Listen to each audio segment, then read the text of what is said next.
많은 사람들이 잘못된 목회자의 가르침에 넘어간 것을 몰라서 그랬다며 자신의 죄를 합리화합니다. 그러나 성경은 분명히 하나님에 대한 무지는 하나님에 대하여 판단하려는 교만에서 왔다고 기록하고 있습니다.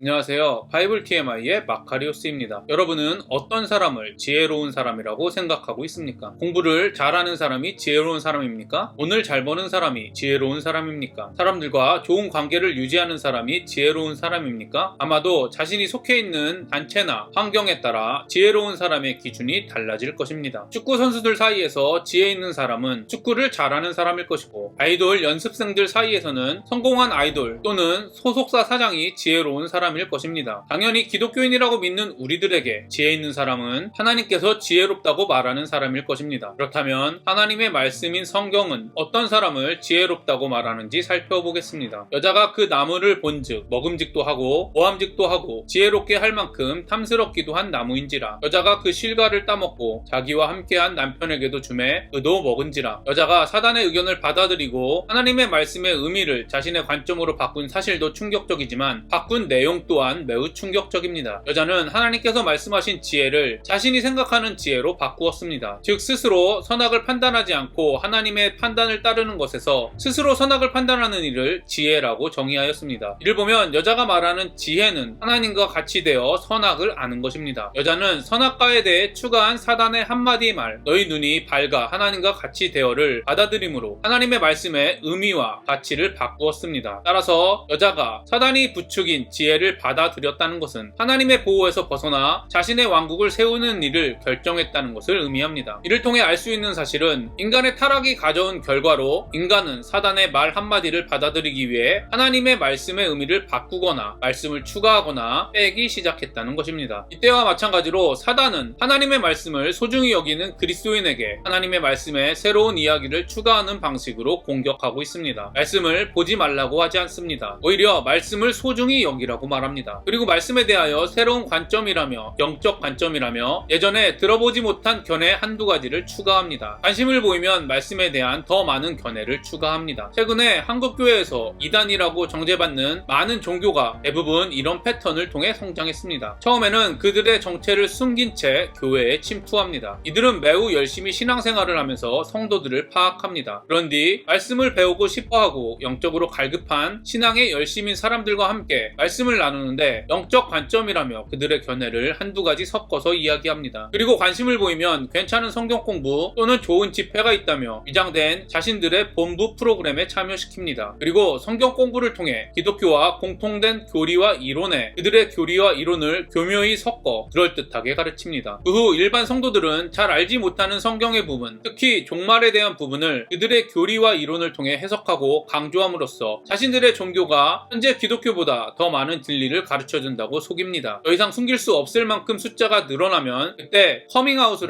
자신의 종교만이 진리라고 말합니다. 실제로 신천지나 구원파, 통일교 등 많은 이단들은 대부분 한국교회 안에서 이런 방식으로 성장했습니다. 저는 종교의 자유가 있는 호주나 한국에서 복음을 경험하고 배우기 위한 집회와 성경 공부 등을 공개적으로 하지 못하는 단체가 있다면 10중 8구는 현재 기독교와는 다른 복음을 전하는 종교라고 생각합니다. 상식적으로 호주나 한국과 같이 종교의 자유가 있고 기독교가 보편화된 사회에서 복음을 경험하고 배우고 전하는 일을 의도적으로 숨길 이유가 없기 때문입니다. 성경이 말하는 그리스도인은 복음을 의도적으로 숨기는 사람이 아니라 오히려 자신을 통해 복음이 드러나기를 원하는 사람이기 때문입니다. 하지만 여러분들이 은밀한 집회나 성경 공부 모임을 피해야 하는 진짜 중요한 이유는 이들이 전하는 복음이 진짜 복음인지 가짜 복음인지 분별할 방법이 없다는 것입니다. 왜냐하면 이들과 무엇이 올바른 복음인가에 대하여 대화하지 못하는 것은 물론이고 이들의 설교 영상이나 가르침이 모두 비공개이기 때문에 이들이 어떤 신앙을 가지고 있는지 확인할 수 있는 방법이 없기 때문입니다. 이런 이유 때문에 저는 여러분들이 은밀한 집회나 성경 공부 모임에 참여하지 않으시기를 간절히 부탁드립니다. 신앙에 대하여 깊이 묵상하고 고민하며 점검할 때 이단에 빠질 확률이 줄어들 것이기 때문입니다. 특정한 사람에게 가스라이팅을 당할 확률이 줄어들 것이기 때문입니다. 이런 이유 때문에 저와 여러분에게 복음을 분별할 수 있는 성령의 능력이 넘치기를 소망합니다. 그리고 복음에 대해 깊이 대화할 수 있는 신앙의 동역자들과 교제할 수 있는 만남의 축복이 임하기를 소망합니다. 이쯤에서 성경은 지혜를 어떻게 평가하는지 살펴보겠습니다. 제가 생각할 때 대부분의 그리스도인들은 지혜를 매우 긍정적으로 생각합니다. 하지만 오늘 본문에서 지혜는 하나님을 거역하는 부정적인 의미로 사용되었습니다. 그렇다면 성경이 지혜를 무조건 좋게 평가하고 있지 않다는 것을 알 수 있습니다. 진화론자들은 지혜를 교육, 문명, 문화로 생각합니다. 그리고 교육, 문명, 문화의 발전과 하나님으로부터의 독립을 동일하게 생각합니다. 따라서 이들은 지혜를 매우 좋은 가치로 평가합니다. 반면에 진화론자들과 마찬가지로 지혜를 교육, 문명, 문화로 생각하지만 하나님으로부터의 독립을 죄악된 것으로 생각하기 때문에 지혜 역시 매우 악한 가치로 평가하는 사람들이 있습니다. 따라서 이들은 공교육을 받고 문명을 이용하고 문화를 소비하는 행동 자체를 죄라고 주장합니다. 심한 경우 사단이 세상 사람들을 교육을 통해서, 문명을 통해서, 문화를 통해서 자신의 노예로 만들고 있다는 음모론을 주장하기도 합니다. 여기서 살펴보아야 할 중요한 사실은 이들은 모두 지혜를 하나님과 같이 되어 선악을 아는 것, 즉 하나님으로부터 독립하는 것으로 이해하고 있다는 것입니다. 따라서 지혜를 교육, 문명, 문화 등으로 생각하는 사람들은 모두 뱀이 말한 것을 지혜로 생각한 여자와 동일하게 지혜의 의미를 받아들이고 있다는 사실을 알 수 있습니다. 그렇다면 그리스도인의 기준이 되는 성경은 지혜에 대해 어떻게 말하고 있을까요? 6절에 지혜라고 번역된 히브리어 사칼은 구약성경에서 이해하다, 지혜롭다라는 의미로 가장 많이 사용되었으며 번성하다라는 말로도 사용되었습니다. 그리고 우리가 1장과 2장을 통해 살펴본 것과 같이 지혜와 이해는 기본적으로 하나님이 주신 하나님의 구조적 형상, 즉 인간의 능력 중에 하나입니다. 인간의 능력은 원래 하나님을 위해서만 사용되는 좋은 가치로 평가되었는데 6절의 사건을 통해 인간의 능력이 자신의 욕망을 채우는 데 사용되었기 때문에 악한 가치로 평가되었습니다. 이것을 통해 우리는 지혜 자체가 선하다, 악하다는 평가는 의미가 없다는 것을 알 수 있습니다. 굳이 평가를 내려야 한다면 중립적이라고 보아야 합니다. 따라서 우리는 지혜가 누구를 위해 사용되었는지를 보고 그 가치를 평가해야 합니다. 이런 이유 때문에 성경에서 지혜가 나오면 문맥을 보고 하나님을 위한 선한 의도인지 사람의 욕망을 위한 악한 의도로 사용되었는지 구분해야 합니다. 따라서 그리스도인은 자신의 지혜가 하나님을 위하여 사용되었는지 자신의 욕망을 위하여 사용되었는지 항상 점검해야 합니다. 다시 본론으로 돌아오겠습니다. 창세기 1장과 2장은 하나님께서 분명히 인간에게 자유의지를 주셨다고 기록하고 있습니다. 문맥상 우리는 하나님께서 인간에게 자유의지를 주시기 위하여 생명나무와 선악과를 주셨다는 것을 이해하고 있습니다. 따라서 여자는 하나님과 뱀의 말 중에 한 가지를 선택할 수 있었습니다. 그리고 여자는 뱀의 말을 듣고 선악과를 하나님의 말씀이 아닌 자신의 기준으로 보니 먹기에도 보기에도 좋았을 뿐 아니라 자신을 지혜롭게 할 수 있을 것처럼 느꼈고 결국 선악과를 먹었습니다. 많은 사람들이 잘못된 목회자의 가르침에 넘어간 것을 몰라서 그랬다며 자신의 죄를 합리화합니다. 그러나 성경은 분명히 하나님에 대한 무지는 하나님에 대하여 판단하려는 교만에서 왔다고 기록하고 있습니다. 하나님에 대한 무관심은 자신의 기준과 생각만으로도 충분하다는 교만이 가져온 결과입니다. 창세기 3장부터 요한계시록 20장까지의 말씀은 인간의 교만한 마음과 교만한 마음으로부터 발생하는 수많은 죄악들이 한 축을 형성하고 반면에 이런 인간의 교만한 마음을 회복시켜 새로운 사람으로 변화시키시는 하나님의 구원 프로젝트, 다른 말로 하나님의 창조 질서 회복 프로젝트가 한 축을 형성하며 기록되었습니다. 이를 통해 성경 전체를 이해하는 두 가지 열쇠는 인간의 죄와 하나님의 구원 프로젝트라는 사실을 알 수 있습니다. 특별히 창세기 3장은 인간의 죄의 시작이 기록된 말씀이며 또한 처음으로 하나님의 구원 사역이 예언된 말씀입니다. 따라서 창세기 3장을 제대로 공부하는 것은 매우 중요한 일입니다. 하나님에 대한 무관심이 바로 우리의 교만을 보여주는 증거임을 기억하십시오. 하나님에 대한 무지가 바로 자신의 지식에 만족하고 있다는 증거임을 기억하십시오. 하나님께 기도하지 않는 것이 바로 자신의 능력을 의지하고 자랑하고 있다는 증거임을 기억하십시오. 무엇보다도 교만하고 악한 우리를 바꾸고 계시는 하나님의 은혜를 믿고 기억하십시오. 예전에도 지금도 우리를 바꾸고 계시는 하나님의 구원하시는 능력은 절대 실패하지 않는다는 진리를 믿고 기억하십시오. 이 믿음으로 하나님에 대한 무관심과 무지, 교만과 싸우게 되었다는 사실을 기억하십시오. 성경이 말하는 진정한 지혜란 악한 우리를 구원하시는 하나님을 경외하는 것임을 기억하십시오. 저와 여러분이 하나님의 구원의 은혜를 믿음으로 교만과 잘못된 신앙에 빠지지 않고 겸손하게 하나님을 경외함으로 하나님만 바라고 의지하고 자랑하게 되기를 간절히 기도합니다. 오늘도 행복한 하루가 되시기를 바랍니다.